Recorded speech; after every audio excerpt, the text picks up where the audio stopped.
So you say you want to know the best settings for concert photography, and that's what this video is about. I'm Robert Maxfield. I'm a concert photographer in Dallas, Fort Worth, Texas, and today we're going to talk exposure, we're going to talk settings, we're going to talk what it means to you and why it's important.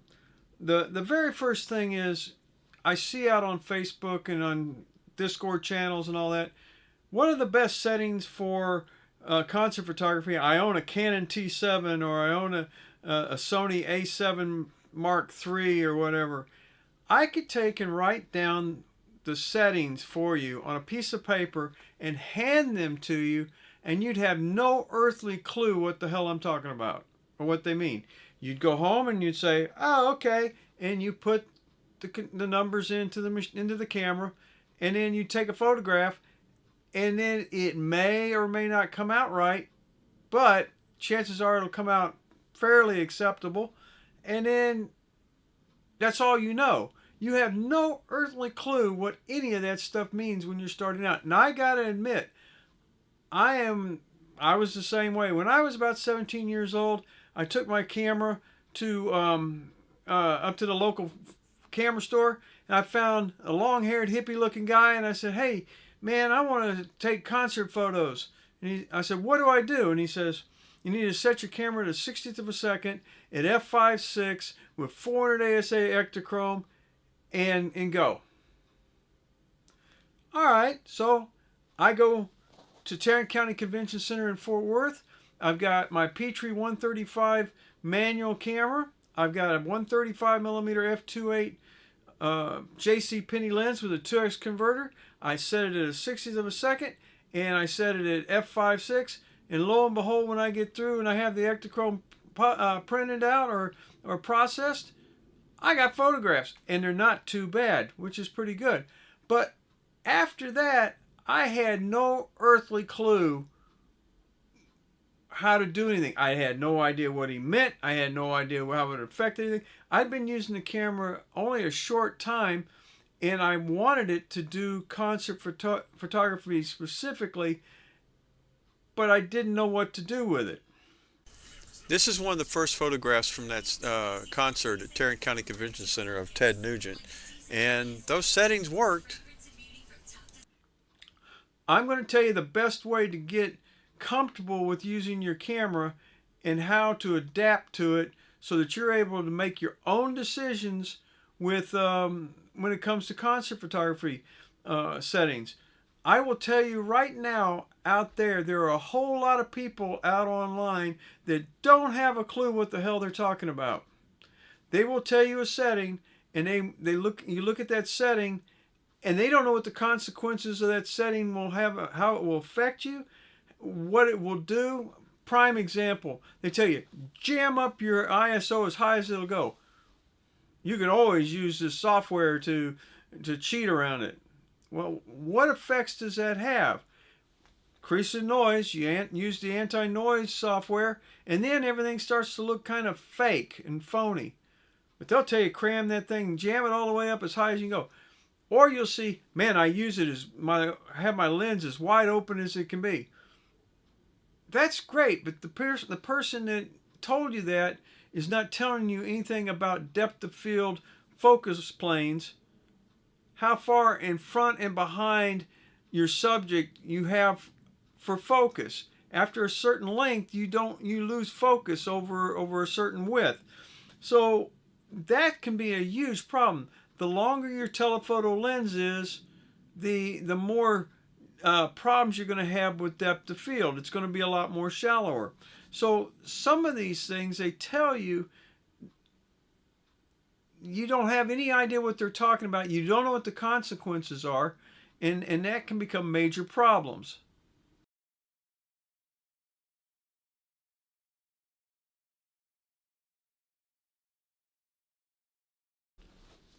Like I've said in the past, nobody cares what camera you use. The basic concepts for exposure are the same on every single camera that you use, regardless. Now you may have different features and controls on it, but the camera works the same way. And I don't care if you're using this camera,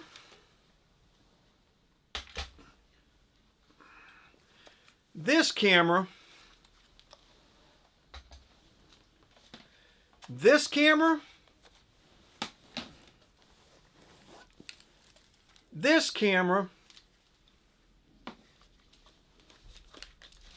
or even this camera, film or digital, it doesn't matter. The same concepts are exactly there for all of them. When it comes to low light photography, you are going to want to take the focal length of your lens. Let's say in this case it's 105 millimeter. That is the minimal shutter speed in which I want to use. Okay. Then what I do is I'll set my shutter speed, in this case 1/25 of a second, 1/125 of a second, and then I'll set my aperture accordingly to give me a good solid exposure. And you'll see the meter on the inside center in the middle. Okay, or it should. If it's not, then I've got a problem. So what you're going to need to do is you will start off with a base ISO, or what they used to call ASA, for your exposure and for your sensor. And what it'll do is that gives you a base guideline. Then you'll set your shutter speed. Then you'll set your f-stop accordingly and fluctuate back and forth with it. Sometimes you have to do both, and maybe sometimes all three. But learning your exposure is a very important thing. Otherwise, you're just punching numbers into a machine, and those numbers mean absolutely nothing to you and absolutely nothing to tell you what you're doing. So what I will tell you, the first thing you need to do is to read this. Okay, this is my one for my Nikon F100, but this is the owner's manual. And you'll read it the first time you get the camera, hopefully. Sony does not even produce owner's manuals in their in the boxes with their cameras anymore. Everything they say is online. They give you a quick start cheat sheet. Absolutely worthless. But you'll read this and you won't understand a single thing that's going on with it. And then take your camera out, outside, in daylight, normal, go shoot the cat, shoot the dog next door, shoot your neighbors with the camera, take a photograph, don't shoot them, take a photograph, and take pictures of wildlife and nature, and just do whatever you do in the city. Take normal exposures. Learn what your camera will do as far as focusing, as far as depth of field, as far as shutter speeds that you're going to need. So if you got something moving, you're going to play with how fast and how slow your shutter speed is. How much depth of field do you get from your aperture? When you open it wide open, you'll see the yay, woohoo, bokeh, and things out of focus, but your primary subject is in focus. You'll see deep depth of field focus where everything's in focus. Learn to use your camera properly. Let me tell you, concert photography is not easy. There's a lot of people that try to take and skirt around doing it. I will give you an idea. I'm probably one of those in some things. I am the world's worst guitar player. Patience and all that is minimal. I don't want to wait around. I want quick, instant results on some things. So what I mean by that is, I have a guitar. I instantly want to be playing Scuttlebutting by Stevie Ray Vaughan. As soon as I got it, bang. I don't want to go through the process of playing row, row, row your boat, playing all the stuff, learning chords and learning the fretboard and all that stuff. I want it instantaneously. Thus, I lose interest very quickly. I know, it's bad, it's bad. But I am typically the world's worst guitar player because I want results faster than I'm able to create those results. The same thing comes with photography. Okay, you are going to have to earn your dues or pay your dues before you get decent photographs and learn how to use your camera. You need to learn how the exposure works, how shutter speed works, how f-stop works, how ISO works, in order to get comfortable enough to use it in concert photography. I mean, you're going to be in one of the most harshest environments lighting wise in some cases. You're going to be in it's going to be noisy, you're going to have excitement and stuff going around. The more you know how to run your camera by running it properly with exposure, it's very important. So what I will tell you, learn to use it outside of the venue, outside of where you're taking the concert photos. Learn to use it at the zoo. Learn to use it on the sidewalk. Go out in the backyard. Do whatever. Stand on your balcony. Take photographs. Go on a trip. Take photographs. Learn what the camera will do and what it won't do, and how the processes work. I know a lot of people didn't want to hear that. It's truth. Okay? If you do not know what your camera is doing and how to operate it properly, you are producing substandard work in most of the cases. There's no way in hell that you can be producing good quality concert photography unless you know exactly what you're doing and you have paid your dues and are practicing it. This camera does not work on just boom, there it is. I know I watched somebody I was looking at online was screaming, "Hey, you need to use evaluative metering." Really? Okay. Do you even know what evaluative metering is? What that is evaluative metering meters the entire scene in the viewfinder. The lights, the darks, the highlights, everything. And then it takes all that information out and it averages it.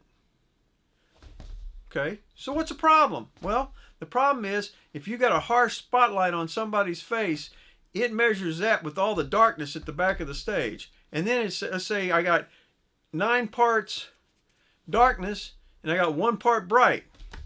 Okay? Average those out and I get more dark than I get light. Okay. If you take it and do that, then your exposure is wrong. So you have to know how to compensate and work around that. And I'm a big stresser of using spot metering and metering off the person's nose. And that's how I do it. At least one person that I've got on the stage is going to be properly exposed. Now, if you're using a wide angle lens, which you see a lot of people use, not my thing, but if you do, you see them using that, it takes and encompasses all that area, and it evaluative meters for all of that area and averages it. The spot metering takes just that part off their nose where the light's coming in and gives you the proper exposure for that spot right on the nose. And that makes a huge difference. So learn to run your camera. Learn what it does. Learn what the terminology means. Practice with it outside of the venue under fire. Okay? You don't want to practice while you're actually working. So, and then I'm sorry, some of these photographs that you see that are blurry and dark and swirly and this and stuff, I'm sorry. Anyway, you want to be able to produce a properly exposed image, properly in focus. Know your different focusing modes on the camera. There's one that's a continuous focus that is used for fast moving objects and keeps track. You have spot focusing. A lot of mirrorless cameras have that, where it'll monitor and focus on different parts of the body, the eye, the face, and things like that. Find out what's good and bad about that, because I know the one I've got all of a sudden decided it didn't want to focus on the guy in the front who was singing, but it wanted to focus on the drummer in the back, and that's all it wanted to focus on. So is that worth it to you? Is that what you want? Make the decision. Know how to correct for it. So proper settings for using your camera in a concert environment. First, you have to know what they mean. When I say something and write it down, or somebody tells you and writes it down, and you take that information, what does it mean? Don't take it blindly, and just don't go out and say, okay, plug it into the camera and then hope that it'll work. Did I accomplish anything? No. Take that information, learn what the information is telling you and why it's important. Otherwise, when something goes wrong or something happens, you know how to handle it when it does, if you know what it's talking about. If I know that the scene is brighter than the 60th of a second that I was told, I get in and I start photographing the environment, and I notice that my highlights are bright, my faces are bright. Okay, I need to bump that shutter speed up. And I'm looking at the meter in the camera, and I've got it on that guy's nose, and it's telling me that I am overexposed. I know to either increase the shutter speed or close down the aperture, one of the two, or maybe both. Okay, if you don't know what any of that means, you need to find out. Because when it happens and you're taking a photograph, you don't know how to correct for it. And that is a major, major, major problem. So, best thing to do, learn how to use your camera, take it out, do it in the daytime, do it in daylight. It won't hurt anything. Set your settings, learn what they do, make adjustments, understand your camera, and that is the most important thing for becoming a concert photographer. Just taking somebody's information and plugging them into the camera and then hoping to God that it comes out, that isn't going to do it. At least not for very long. Hey, right now, this is the last video we do before Christmas. It's actually, this one should come out on the 23rd. To every single person out there that watches these videos, have a great holiday. And I'm going to probably put another one out right before the New Year's. Fingers crossed. Depends on how I feel. Depends on if I'm fat and happy, full of turkey. But, you know, that tryptophan stuff just wears me out. But to everyone out there, be safe. Have a great holiday. And we'll see you. And if I don't see you right before New Year's, I'll see you next year. Thanks a lot. Bye.